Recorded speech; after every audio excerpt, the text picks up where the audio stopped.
안녕하세요. 건가파 시인입니다.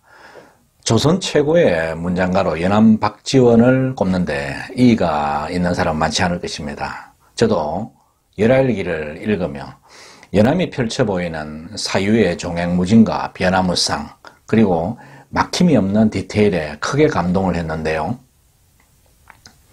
요즘처럼 녹음기가 있는 것도 아니고 오직 필담 메모와 기억에 의존할 수밖에 없는 그런 상황에서 열알기라는 대작을 썼다는 것이 놀라울 따름입니다. 물론 연암도 글쓰기에 고충이 없었던 것은 아니었죠. 겨우 비석하나를 읽는데도 문득 시간이 훌쩍 흘러 자기와 구슬처럼 찬란하고 아름다운 궁궐 구경도 그저 문턱으로 달리는 말을 내려다보는 격이고 빠른 여울을 지나는 배처럼 근성으로 볼 수밖에 없다. 이 때문에 5 감각기관인 눈, 코, 귀, 혀, 피부는 모두 필요한 상태이고 뺏겨 적으려다 보니 문방사후가 모두 초췌하다. 항상 꿈속에서 무슨 예언서를 읽는 것 같고 눈에는 신기루가 어른거리고 뒤죽박죽 섞이고 희미해져서 이름과 실제의 사적이 헷갈리는 것이 대부분이다.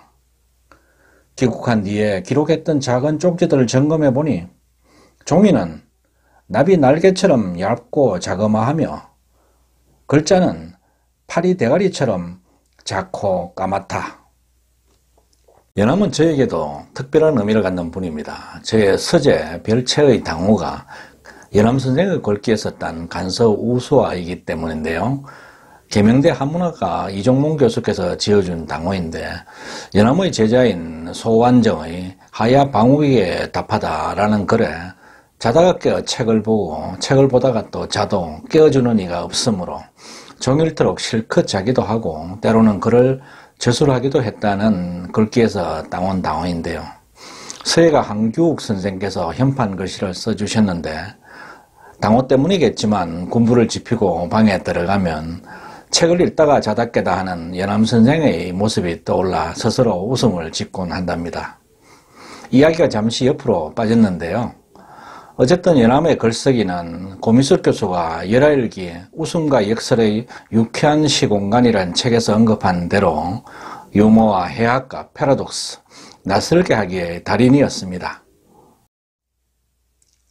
연암은 자신의 우울증 치료의 방편으로 글쓰기를 했다고 하는데요.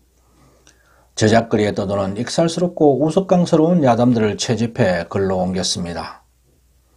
연암은 호질이나 허생전 같은 소설도 썼지만 열알기야말로 독보적인 성과물이라 할 수 있는데요. 연암의 붓이 지나갈 때마다 침묵하고 있는 단어들이, 문장들이 그리고 이야기들이 잠에서 깨어나 집을 짓고 춤을 추고 광야를 달렸죠. 그런데 열알기에서 가장 감동적인 구절을 든다면 어떤 구절을 들 수 있을까요? 저는 연암이 말에서 내려 탁 트인 요동벌판을 둘러보다가 한바탕 통곡하기 좋은 곳이로구나 라고 말하는 부분을 들곤 합니다. 반도라는 조선의 갇힌 사고체계에서 맞닥뜨린 광활한 새로운 세계에 대한 충격과 감동을 표현한 것이라 할 수 있는데요. 여러분은 어떻게 생각하십니까? 역사적으로 침입만 받아온 작은 나라의 한을 품은 조선의 선비였으니 탁 트인 광야의 벌판을 접하고 형언할 수 없는 어떤 감정에 젖어 한바탕 통곡을 하고 싶지 않았을까 하는 생각을 해보았습니다. 까마득한 날에 하늘이 처음 열리고 어디 닭 우는 소리 들려서라. 이육사의 강야 또한 그런 심정과 의조를 담은 시편이 아닐까 생각되는데요. 이육사보다 1세기 전에 살았던 연암이었지만 북방의 광활한 벌판에 와서 마치 육사가 말한 청고디 백마 타고 온 초인처럼 목 놓아 통곡하고 싶었던 것은 아닐까 생각해 봅니다. 일찍이 청강 김태경은 연암의 문장은 태계와 율곡의 도학, 충무공 이순신의 용병술과 함께 조선의 세 가지 최고의 든다고 높이 세웠고, 혹자는 연암을 영국의 셰익스피어에 비견할 만한 문장가로 평가했는데요. 그렇다면 연암의 글쓰기에는 어떤 비법이 숨어 있을까요? 연암의 글쓰기를 해설한 책은 그동안 여러 권이 출간되었죠. 한양대 박수일 교수가 펴낸 연암 박지원의 글짓는 법과 설은 박연찬의 연암에게 글쓰기를 배우다 등이 대표적입니다. 이런 책들을 참고하고 또 저의 40년 글쓰기 경험을 녹여서 연암 선생의 글쓰기 비법을 말씀을 드려볼까 합니다. 글쓰기에 대한 연암의 정신과 가르침을 먼저 살펴보면 크게 네 가지로 압축을 할 수가 있습니다. 첫째, 글쓰기에 대한 연암의 정신인데요. 바로 법고창신의 자세입니다. 옛것을 본받되 변화의 정신을 갖는 것이었죠. 옛것을 전범으로 삼는 사람은 낡은 자취에 빠지는 것이 병통이고, 새롭게 만드는 사람은 상도에 어긋나는 게 걱정이다. 진실로 옛것을 본받되 변화를 알고 새롭게 만들되 법도에 맞는다면 지금 글이 옛것과 같을 것이다.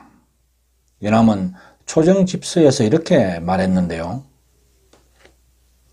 우리가 좋은 글을 만나면 글이 신선하다는 표현을 하는데, 연암이 말한 낡은 자취에 빠지지 않고 상도에 어긋나지 않는 글이 바로 그런 신선한 글이 아닐까 생각됩니다. 어디서 읽은 것 같은 내용, 많이 본 듯한 표현은 경계해야 함을 강조하는 말이죠. 둘째, 글쓰기의 본질로 연암은 자연 속의 글쓰기에 정수가 담겨 있다고 봤습니다. 자연은 불자, 불서, 지문, 즉 글자화되지 않고 쓰여지지 않은 문장이라는 것이죠. 연암은 그의 저서 종북 소선 자서에서 벌레의 더듬이와 꽃수에 관심이 없는 자는 도무지 문장의 정신이 없는 것이고, 사물의 형상을 음미하지 못하는 자는 한 글자도 모른다고 말해도 상관없을 것이라고 지적했는데요.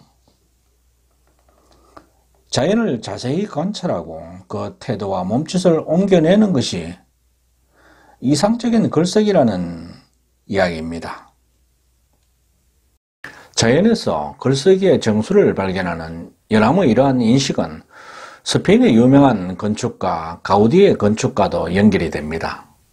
가우디는 연암보다 100여 년 뒤의 인물인데요. 어떤 건축 사조에도 속하지 않았던 가우디에게 최고의 서성은 자연이었죠. 스페인 관광을 하면서 저도 가우디의 건축물에 큰 충격과 감명을 받았는데요. 구엘공원에 나무를 형상한 돌기둥은 지금도 눈에 선합니다. 출렁이는 바다와 해초를 연상시키는 밀라의 집 까사밀라도 놀라운 상상력으로 지어진 창조적인 건축물인데요. 자연의 부드러운 곡선을 살린 마치 조각 같은 특이한 조형의 건축물을 보면서 집을 이렇게 지을 수도 있구나 하는 신선한 충격을 받았습니다. 연암의 글쓰기 정신의 세 번째 포인트는 지금 여기 바로 현실 직시에 있다는 점입니다. 연암은 현실을 직시하고 현실의 불합리와 맞서지 않으면 글을 쓴다는 것이 아무런 소용이 없다고 했죠. 아프게도 가렵게도 하지 못하는 글은 대체 어디에 쓰겠는가, 이렇게 일가를 했는데요. 허생전, 호질, 양반전이 바로 그러한 정신이 담긴 작품이라 하겠습니다. 이 점은 우리 민족시인 시조와도 연결이 되는데요. 시조의 시자가 때 시자로 그 시대의 노래라는 의미죠. 오늘 여기에 정서와 문제의식을 담아내는 시의 노래가 바로 시조임을 말해주는 것입니다.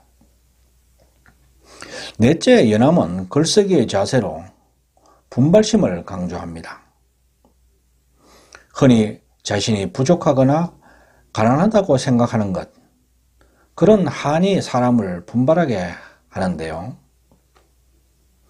연함은 모든 고통을 참고 견디며 마침내 사기를 완성한 사마천처럼 세상에 자신의 뜻을 증명하듯이 글을 쓰라고 강조합니다.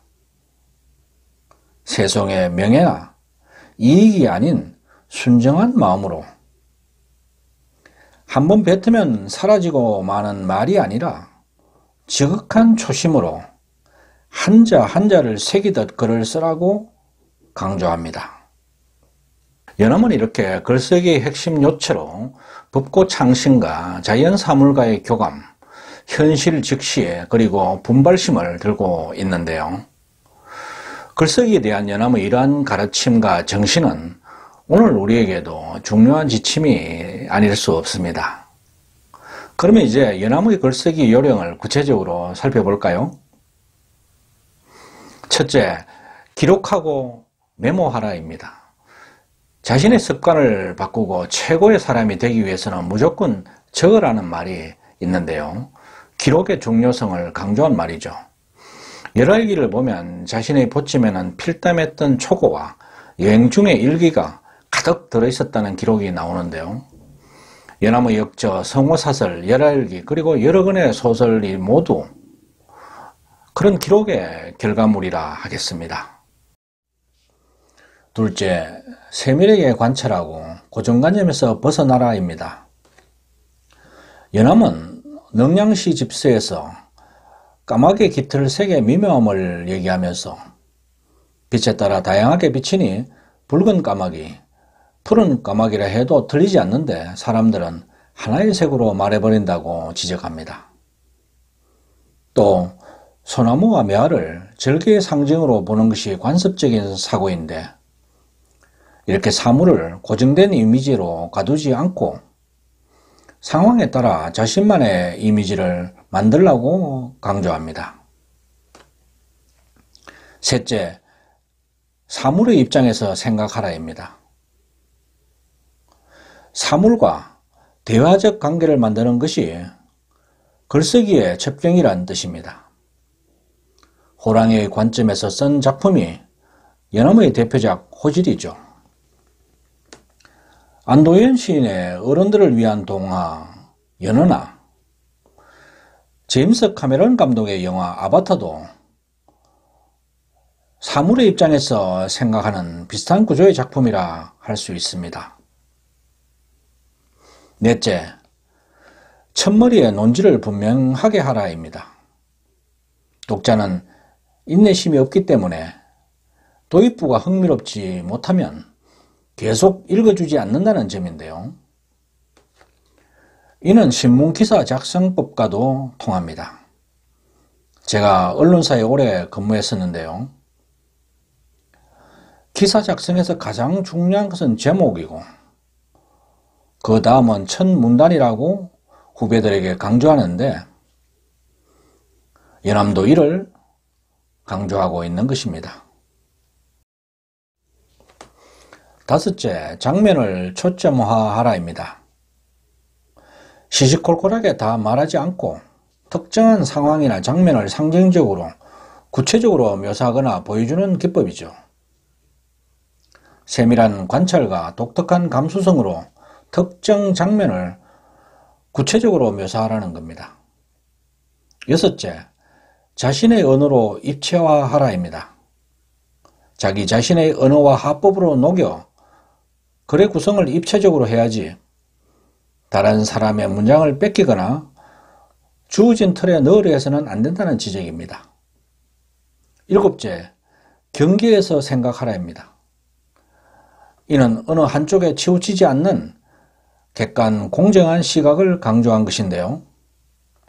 연함은 도강록에서 이 강은 이쪽과 저쪽이 만나는 경계로서 언덕이 아니면 곧 물이지. 무릇 천하에 존재하는 백성의 도리와 사물의 이치는 물이 언덕에 경계한 것과 같다네. 돈은 다른 데서 구할 게 아니라 곧 이 경계에 있다고 강조한 것이었죠. 한민복 시인도 모든 경계에는 꽃이 핀다고 했는데요. 연암은 경계, 틈 사이의 미학, 즉 양면을 간파하는 객관적이고 공정한 눈을 강조한 것이라고 하겠습니다. 연암은 글쓰기를 병법을 빌어 설명하기도 했는데요. 무척 흥미롭습니다. 실제 글쓰기에 참고할 점이 적지 않은데요. 이를 쉽게 풀어보면 주제가 명확해야 한다. 무엇을 왜 누구에게 어떤 목적으로 쓰는지를 분명히 생각해야 한다. 알맞은 인용이나 예시는 글에 탄력을 붙여주고 신뢰를 더해준다. 각 단락들은 서로 유기적 연결과 통일성을 추구해야 한다.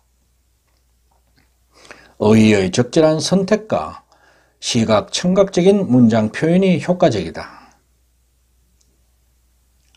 일일이 말하지 않고도 말한 것 이상의 효과를 거두는 법을 익혀야 한다.